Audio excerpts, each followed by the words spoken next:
has been seen on Dr. Oz, featured in Forbes magazine, New York Times. You just wrote a book during quarantine. I did, yes. It's called Let's Dine In, Healthy Recipes and Tips to Minimize Your Shopping Trips.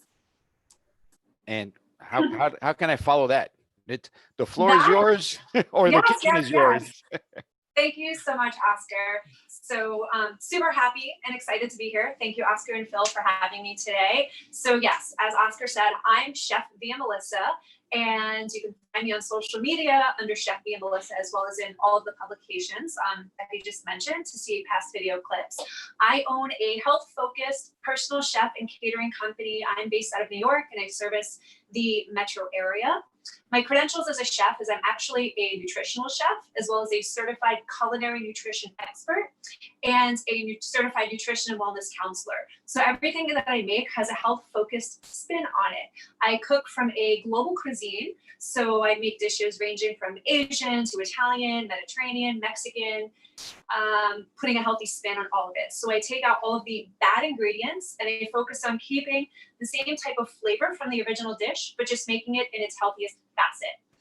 And being today the first day of fall, I figured why not kick off the segment with making one of my fall favorite recipes. So the recipe that I will be doing today is my orange pumpkin oat muffins. And before we kind of get into more chatting, I figured I'd kind of walk you through how I assemble the recipe, give you some nutrition tips, and then I'll talk a little bit more. So while we're talking, these bad boys will be cooking. So right here, I have 2 measured cups of oats. And the reason why I use oats in this recipe as opposed to using flour is because it helps to keep the muffins more dense, and they also have a lot more nutrition than regular flour does. They're gluten-free, they're high in fiber, so when you're digesting them, they actually slow down your blood sugar and help regulate your blood sugar, as opposed to, let's say, regular white flour or flour in general will make you metabolize them way too quickly, leaving you hungry shortly thereafter. So there's my 2 cups of oats. Then I have a 1/4 cup of brown sugar. Most traditional baking recipes call for 2 cups, 3 cups of sugar, which is like, oh my God, heart attack or diabetes attack in one bite. So it'll still be super flavorful with just a 1/4 cup of sugar. That's all you need. And a lot of times in my baking, if I don't use a dried sugar, I also love to use honey and or maple syrup, because those have nutritional benefits as they're both antiviral, antibacterial, and maple syrup is actually loaded with B vitamins. So the next dry ingredient that I'm doing is 1 tablespoon of pumpkin pie spice. Obviously, making pumpkin muffins, you want some pumpkin pie spice in there. So those are my 3 dry ingredients. So now all I'm going to do is blend the 3 dry ingredients together as such. And again, most recipes say make your dry ingredients 1 bowl, your wet ingredients in another bowl. I like to do everything in 1 bowl because, cooking is about efficiency when you're preparing, but also efficiency when you're cleaning up. So the next ingredients, and by the way, these muffins and almost everything that I do are gluten-free and dairy-free. So this is dairy-free. It's vanilla coconut milk. I'll be doing 1 measured cup.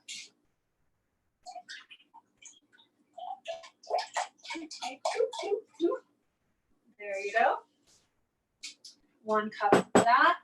Then we're using a whole can of pumpkin puree, pure pumpkin puree, no additional ingredients or fillers inside of that. Just gonna plop this can right out. You can, of course, bake a fresh pumpkin.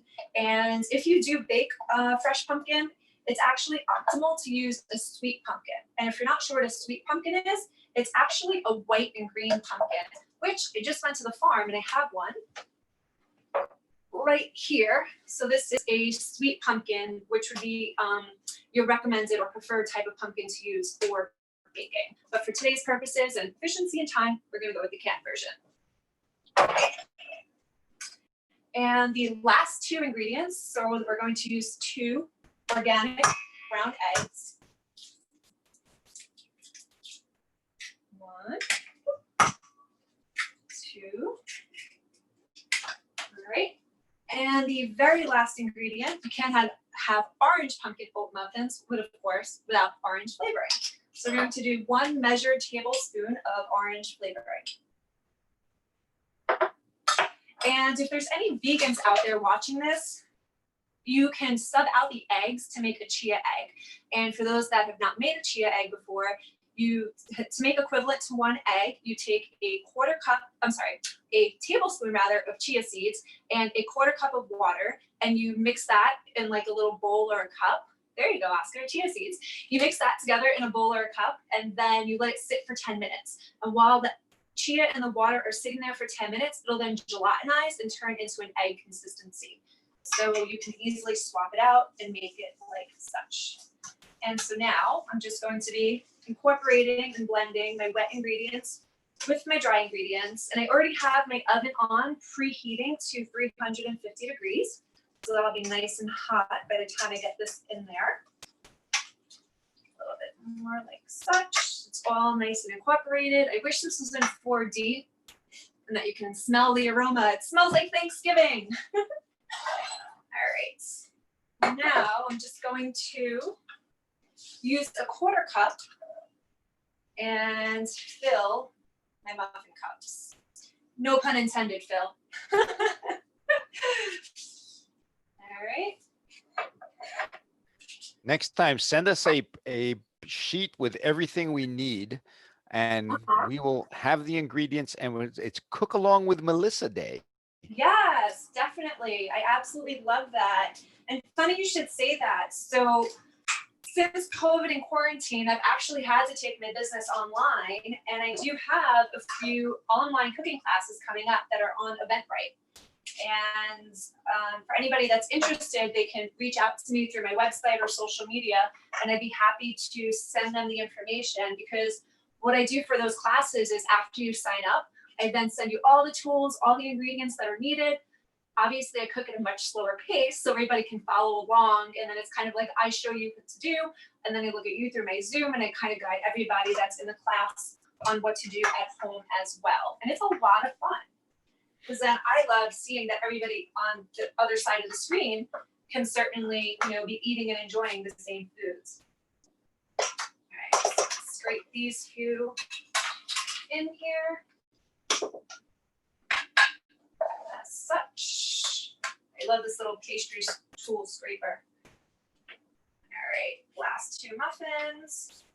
And then we're gonna get them right in the oven. These up, just gonna top them all off a little more. Don't wanna let that extra batter go to waste. But as you can see, super easy, 5 or so minute prep.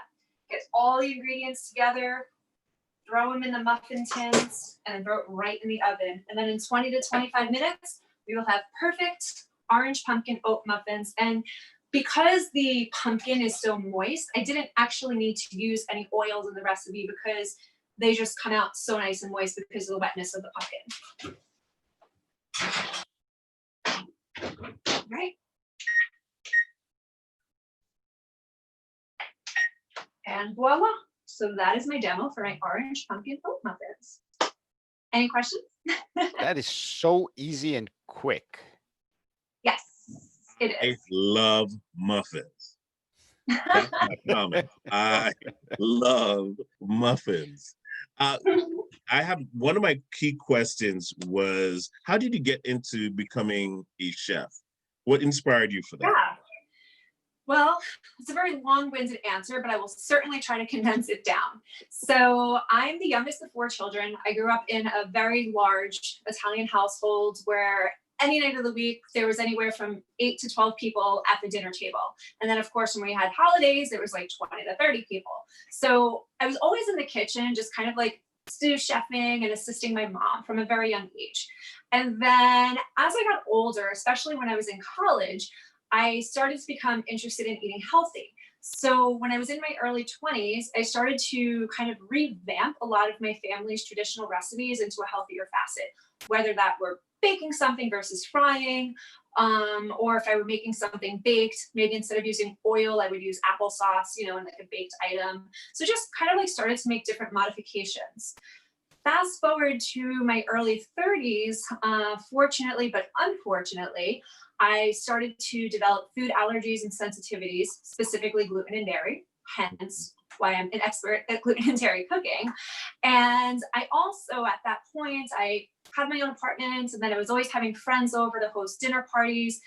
Always, they were ranting and raving about my food, and they're like, "Oh my God, I love your stuff. You need to open up a restaurant." I was like, "Oh my God, thank you, but I don't want to work in a restaurant." So it was literally just a hobby of mine. And then I'd also had been certified in nutrition in my late 20s. And when I was doing meal plans for clients and, you know, telling them what to eat, they themselves didn't really know their way around the kitchen. So then I kind of took my meal planning services up a notch. And even though I wasn't even designated as a chef at that point, I went to their homes, I assessed their pantries to get them, you know, in the healthiest facets. And then I actually did cooking lessons with them, just at that point, kind of being a home-based chef. Then fast forward, you know, with my food allergies, and then I was working a job that took a lot of havoc on my health. You know, I had chronic stress, chronic fatigue, adrenal fatigue. And then that was in my mid to upper 30s. I was sort of starting to have like a downward spiral with my health. Then in 2016, my mom was diagnosed with cancer. She's doing okay now. Love my mom, thankfully. But it was a pivot point in my life. And I realized I had this passion, this knowledge for health and helping people, and especially wanting to help my mother. And I used to travel a lot with that previous employer. So I kind of, when she was diagnosed, it hit me really, really hard.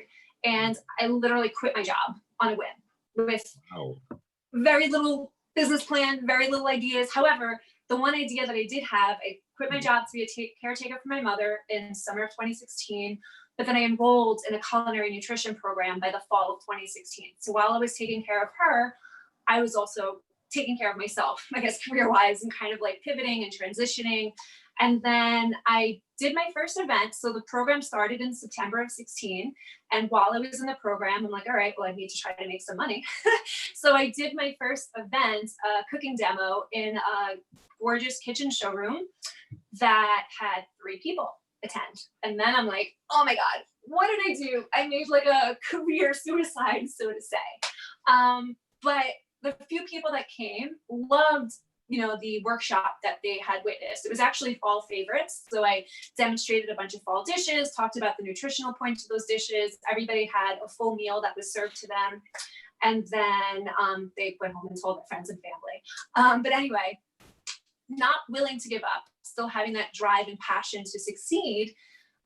January of 2017, I did an event in another showroom, and that was called Post Holiday Detox. And when I did that showroom event, I actually sold out with 22 people. And I was like, oh my God, that for me was my career confirmation, so to say, to know that my pivot and my career change in direction was definitely a good one to take. Long story short, literally shortly thereafter, I listed myself on a couple of different websites. I started responding to requests, and people that were coming to those types of events were asking me, do you do dinner parties? Do you do catering? And I was like, I don't, but I could. And then fast forward, here we are 4 years later. I've now executed over 200 events. I've been in the media over 100 times. I've now written my first cookbook, and literally my story just went from like 0 to 60, unbeknownst to me. But then of course, COVID happened. So in March, my business came to a complete standstill. Really scary times, to be quite frank. I mean, me as well as obviously many other business owners in the food industry, no matter what capacity you're in. So then I took my business online, started offering online cooking classes. I'm even launching a wellness program with a fitness trainer, business partner of mine, which is actually launching next month. We started a free Facebook group during quarantine called Your Daily Dose of Wellness and Nutrition, where we literally give daily doses between fitness tips, recipe tips, nutrition tips. So now we're actually going to be doing a subscriber-based membership launching mid-October, and the website is called yourdailydosetribe.com. So you can be a part of our tribe, get our daily doses. We'll be doing live videos. Everybody will then have access to our on-demand content. So it's been a really interesting ride, to say the least. So I know that was a very long answer to give you about how I got started, but all important details I love sharing. And it sounds like you're just getting started now, after COVID, now it's like, okay, we're going to Yes. pivot. We're going to just, take off from there. So you didn't lose any speed. No, and it's funny you say that. So even though I lost all those events, you're right. I've been busy this whole time just trying to pivot again and figure out what's next. How do we survive? And then funny enough, in the last week, I had 2 client events last week, live events, and now I have 4 events coming up this week. So now I'm like, juggling a lot, but I absolutely love it. I mean, I truly am so passionate about everything that I do food related and helping people and cooking for people that I'm excited to ride both waves right now. Wow. Fantastic. So I'm curious now. I have a few friends that are gluten-free.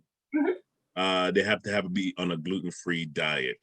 What are some of the things that you recommend for someone on that kind of diet as far as food? Yeah.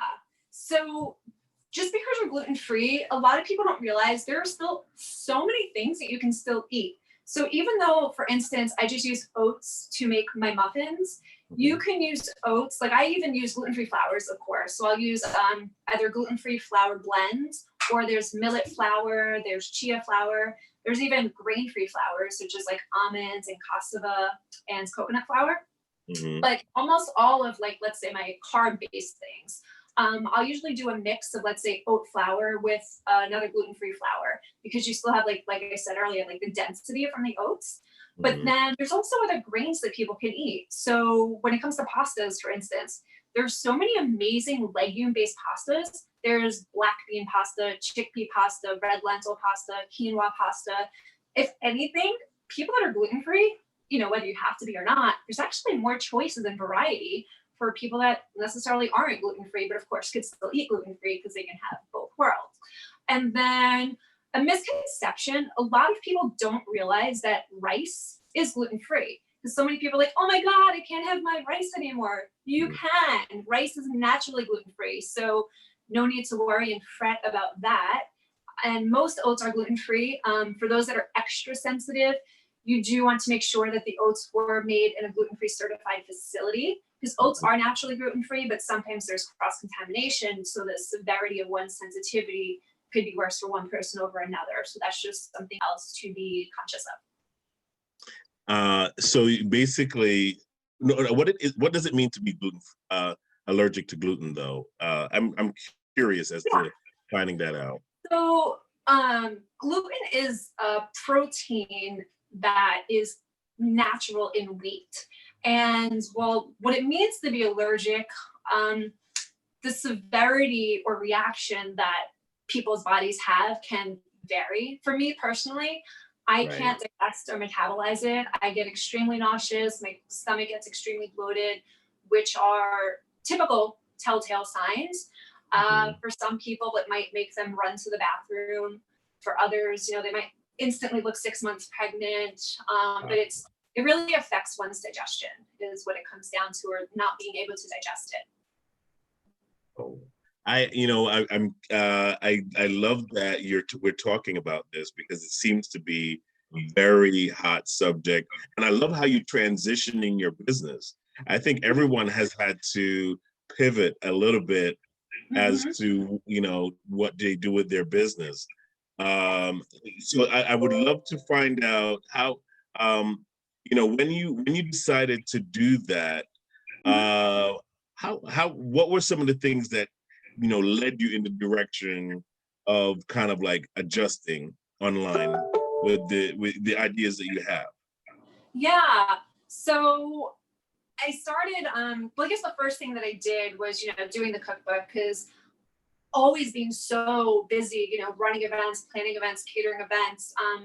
It's almost funny. I always kind of joke, like, the notion of like the shoemaker having holes in the shoes, so to say. I was always the chef cooking for other people. I never had time to cook for myself. And a lot of times my dinners, after I'm done cooking for clients or at their events, would end up being like eggs and salad or something, very basic. I wasn't enjoying my food, but everybody else was. So it gave me a time to kind of get creative and, put all my recipes together. So then the first online pivot was launching my digital cookbook.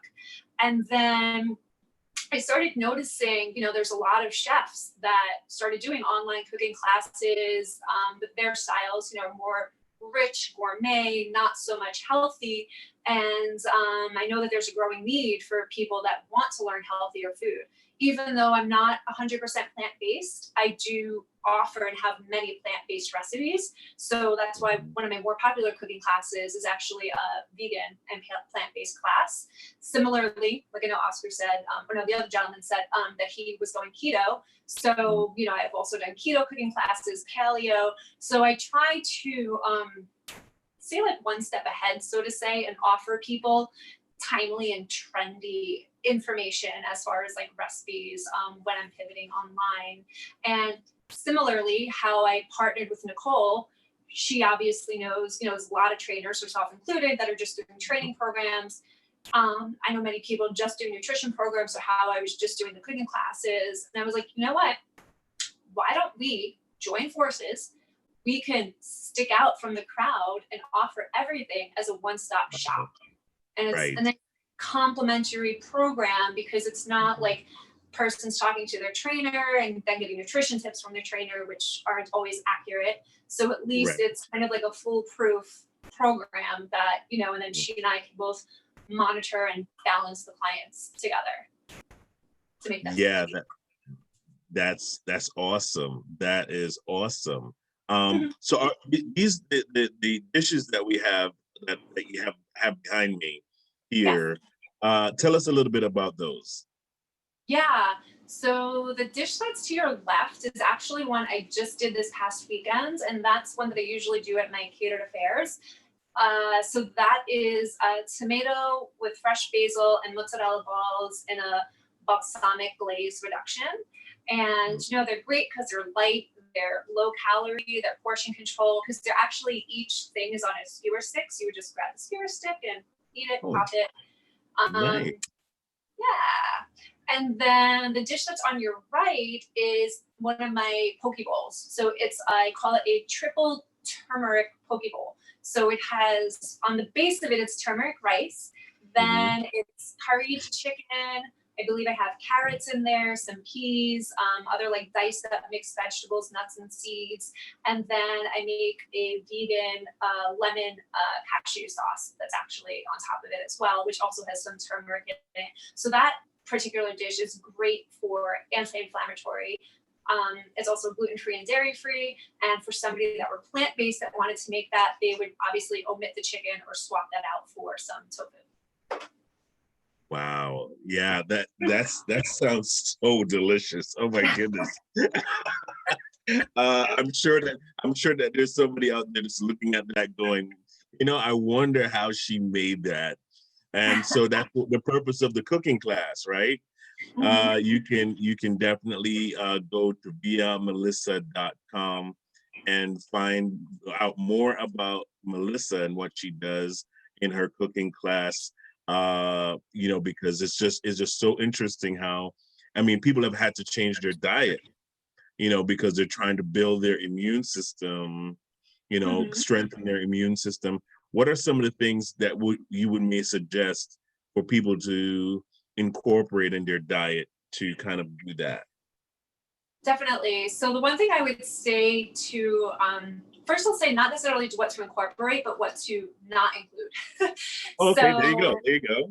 yeah, I would say, steer away. It's almost like the obvious things, but, fried food, high sugary foods, because those types of foods will cause your body to be in more of an acidic state. So an acidic body is a body that's more prone to disease, as opposed to, you want to eat foods that would be more alkalizing, because an alkalized body is a healthier body. It's an immune boosted body. So you would want to include your fresh fruits, your fresh vegetables, healthy fats. So by healthy fats, I mean eat avocado, eat coconut oil, salmon, nuts, seeds like walnuts, almonds, cashews, chia seeds, flax seeds.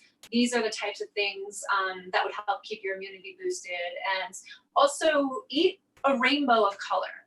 Reason being, every specific color when it comes to, fruits and vegetables has a specific purpose. For instance, Right. pumpkin. like I'm making today. Pumpkin is orange. Orange is always a clue that the food will have vitamin C as well as beta carotene. So vitamin C is great for your immunity. Beta carotene is great for your glowing skin, and it's also great for your eyes. Or if you have greens, like dark leafy greens, such as, kale and spinach, those are typically high in iron. And iron is good for having, good blood immunity, as well as they have calcium in them. And calcium is great for your bone health. So, there's these little tips and clues in nature. For instance, actually, walnuts are great for your brain health. If you think about the shape of a whole walnut, when you crack open, let's say one from a shell, it actually looks like the shape of your brain. So, it's amazing that in nature, there's these little clues that are always there that if you find them, they're right before your eyes. Wow, that's so true, right? We get the hints, we get these different hints from nature that kind of help us along the way. And we just have to really kind of learn about, following that. So is that how do people get in touch with you as far as for the classes? Like, is there all that information is on your website? I actually need to add it on my website. I do promote it a lot on social media though. So if anybody goes to Chef Via Melissa, whether it's on Facebook or Instagram, you can certainly find them there. The cooking classes themselves are on Eventbrite, or you can go to my website because I also do email blasts. So if you go to my website, viamelissa.com, there's a pop-up that you can sign up for my mailing list. And then once you get on my mailing list, I certainly blast that information out. Get on the mailing list. Everybody, listen, you need to get on that mailing list. I'm definitely sure that my wife and I may sign up for, some of your classes because I love to cook. I love food, and I think it shows. I think it really shows how much I love food. Okay. But yeah, a great, I love, you like going to a good restaurant. It's good, the taste and texture, all of that kind of like takes a play into enjoying food. So what are some of the places you like to go to? Like, what's some of your favorite foods to make? So I love flavor.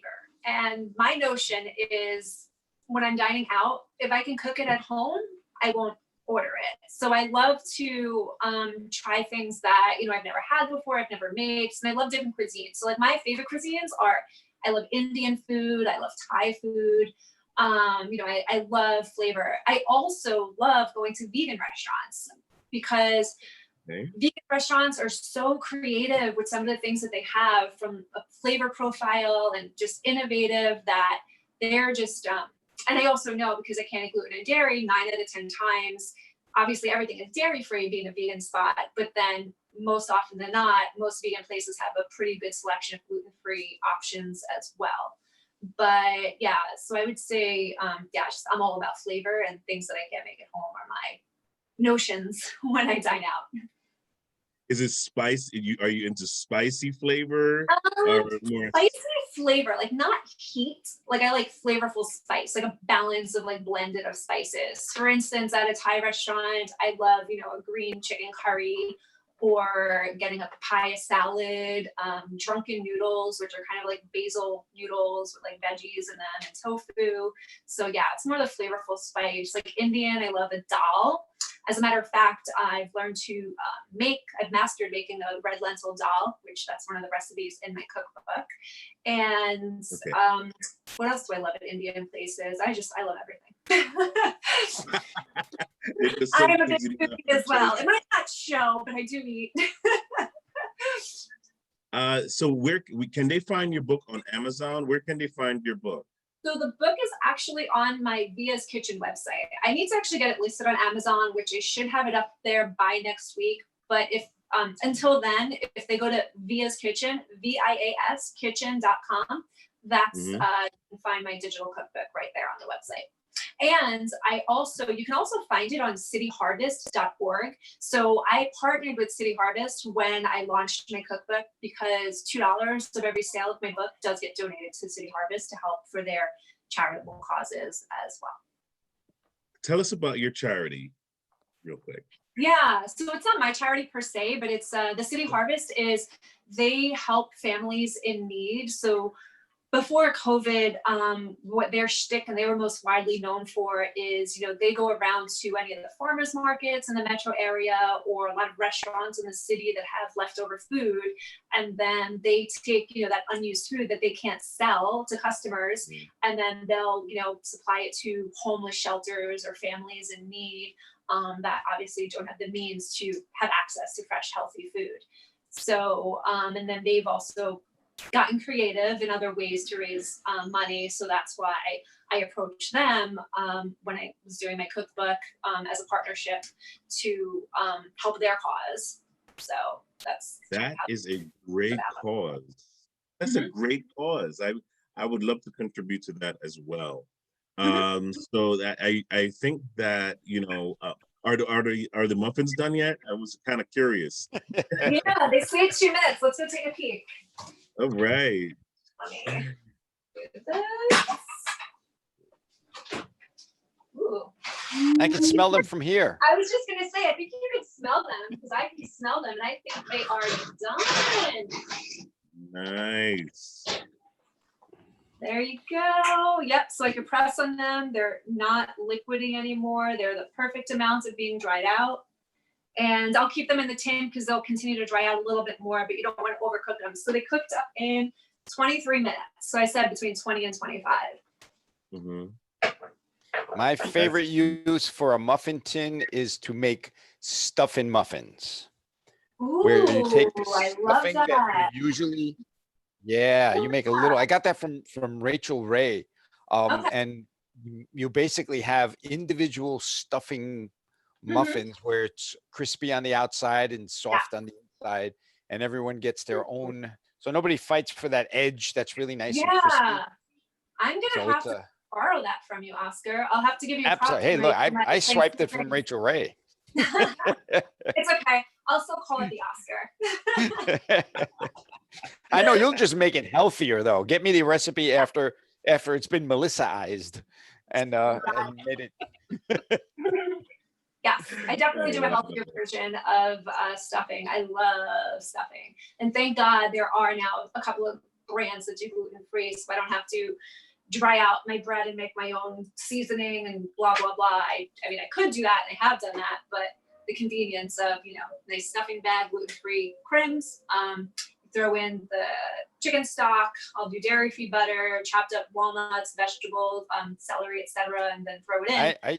I see the next show coming up on stuffing muffins via Melissa stuffing muffin, healthy stuffing muffins. I like that. You just want her to make only muffins. That's that's really what you'd like her to do, don't you? I'm gonna be the muffin. Muffins are perfect. They're like they just fit in your hand. It's portable food. And it's good because it's portion control. It's funny you say that though. I had an idea a while ago to do a book, which I still should come out with. It's called Eat Your Balls and Muffins Too. But because there's so many things you can make in ball and muffin form, to your point, what we're talking about. Oh, there it is. That's that timer. That was. Well, I was born in Argentina, so for us, empanadas, which are basically turnovers, they're just like they will fit in your pocket, make your pocket all greasy, but still you can just stick one in your pocket and and there's food always available. Correct. Yes. That is very true. Well, I want to thank everyone for watching. We really enjoyed having Chef Via Melissa on today for our health and wellness for the fall. I'm sure some of you are going to want to rewatch this and see how she made those nice smelling, they look like they smell good. And it's been, oh yeah, look at that. Wow. I eat it, but it's too hot, so I'm gonna let it cool off. Yeah, they look wonderful. They look great. And so I want everyone go to viamelissa.com, register for her cooking classes, and all the wonderful things that her and her company is doing. We are really happy to have you on. Thank you so much, Melissa. Really appreciate it. Thank you so much, Phil. I had such a fun time hanging out, cooking with you guys, talking with you guys. Thank you so much for having me here today. Just leave a couple out on the porch in a bag, and I'll drop by in about 10 minutes. Sounds good. Sorry, we don't deliver to Jersey, but that's a different story. True. All right, everyone. So we will definitely see you in a few minutes. We're going to have Frank Coppola is going to come back on, and he's going to really talk to us a little bit more about our mental health and just how we can maintain that in this time where most people are kind of going through a rough patch, but we're going to try to help you as much as we can in that area. Thank you again all for watching, and we will see you in a few minutes. Take care.